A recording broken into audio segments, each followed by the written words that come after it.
Un manque d'attention peut provoquer des accidents, des oublis ou encore une incapacité à remarquer un phénomène inattendu qui se présente dans notre champ visuel. Un tel défaut d'attention est généralement dû à une surcharge cognitive, c'est-à-dire que nous sommes absorbés par nos pensées ou par une autre activité physique ou cognitive, ce qui empêche notre cerveau de traiter toutes les informations. Ce phénomène est appelé tunnel cognitif, notamment lorsque nous sommes captivés par nos pensées, ou encore cécité d'inattention. L'incapacité de remarquer un phénomène singulier dans notre environnement s'explique généralement par le fait que l'on est déjà occupé à réaliser une autre tâche qui mobilise toute notre attention.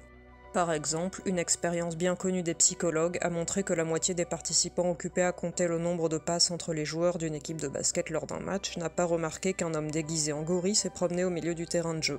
Plus précisément, pour être capté par nos sens, étape 1, puis arriver à notre conscience, étape 2, les stimuli externes doivent être sélectionnés par notre mémoire sensorielle parmi la multitude d'informations que celle-ci reçoit en permanence de l'extérieur.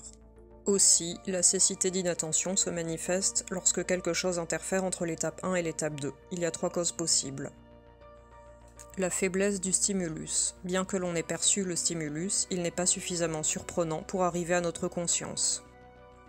La mémoire implicite. Nous avons tendance à nous souvenir des situations analogues avant de percevoir la situation présente, ce qui interfère avec la perception du stimulus inhabituel. C'est souvent le cas dans les situations routinières que l'on exécute de façon automatique.